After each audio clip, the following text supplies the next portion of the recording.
সুপ্রিয় শিক্ষার্থী বন্ধুরা, আপনাকে যদি বলা হয় এই সংখ্যাগুলোর শতকরা, আপনি কি দেখা মাত্র বলতে পারবেন বা 10 সেকেন্ড 20 সেকেন্ডে বলতে পারবেন? যদি না পারেন তাহলে ছোট্ট এই ভিডিওটি শেষ পর্যন্ত দেখুন, তাহলে আপনি বলতে পারবেন। তো চলুন, কি বলছে, 5000-এর 13% কত গুণ করে দিবেন। গুণ করলে কত হয়? তাহলে 5000 সাথে 13 গুণ করলে যেহেতু শূন্য আছে তাহলে সহজ গুণন, তার হচ্ছে 5 13 65, 5 13 65, তারপর এই তিনটি শূন্য পাশে বসিয়ে দিলাম। এ হচ্ছে গুণের কাজ শেষ হলো। এখন যেটা করবেন, পার্সেন্টেজের জন্য 2 ঘর বামে এনে দশমিক দেন। তার মানে 5000-এর 13% হচ্ছে 650। সেম ভাবে 5000-এর 15%, তার মানে এই দুটি সংখ্যা গুণ করব, তাহলে 5 15 75, 5 15 75, তিনটি শূন্য পাশে বসিয়ে দেন। এখন শতকরার জন্য 2 ঘর বামে এনে দশমিক দেন। তাহলে কত হইল? 5000-এর 15% হচ্ছে 750। এতটুক ভিডিও দিয়েছিলাম।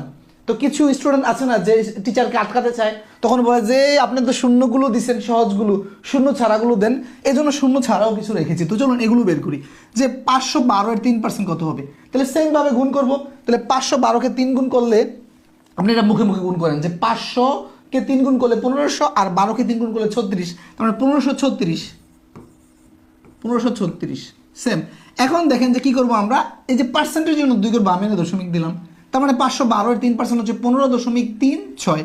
তারপর হচ্ছে 3015-এর 4%। তাহলে সেম ভাবে 3015-কে যদি আমরা এই 4-এর সাথে গুণ করি, তার মানে হচ্ছে 3000-কে 4 গুণ করলে হচ্ছে 12000, আর 15-কে 4 গুণ করলে হচ্ছে 4 15 60, তার মানে 12060, 12000 এই 60।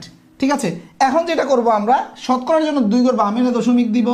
তার মানে 3015-এর 4% হচ্ছে 120.60।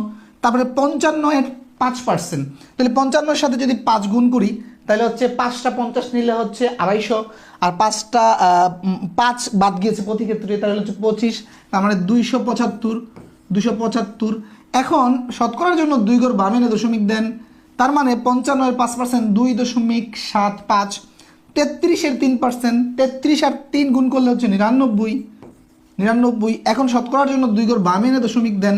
তার মানে 33-এর 3% হচ্ছে 0.99। তারপরে 26-এর 2%, 26 আর 2 গুণ করলে হচ্ছে 26 দোকানে 52। তারপরে 2 ঘর বামে এনে দশমিক দেন। তার মানে 26-এর 2% হচ্ছে 52। ভাই খেয়াল করেন তো, এই যে কঠিন কঠিন শতকরাগুলো আপনি কি এত সহজে এর আগে কখনো বের করতে পারতেন? আজকে যদি নতুন কিছু শিখে থাকেন, তাহলে ভিডিওর কমেন্টে একটা অভিনন্দনমূলক একটি কমেন্ট করেন এবং হচ্ছে ভিডিওটি শেয়ার করে রেখে দেন। এখন আপনাদের জন্য প্রশ্ন হচ্ছে এই 6টি প্রশ্ন, যে 3000-এর 15%, 512-এর 4%, 315-এর 4%, 50-এর 6%, 35-এর 2%, 25-এর 2%, এগুলো আপনারা বের করে কমেন্টে বলবেন। এখন আসেন যে এই টেকনিকটা, এটা কোনো শর্টকাট কিনা, এটা বেসিকটাকে আমরা খেয়াল করি। দেখেন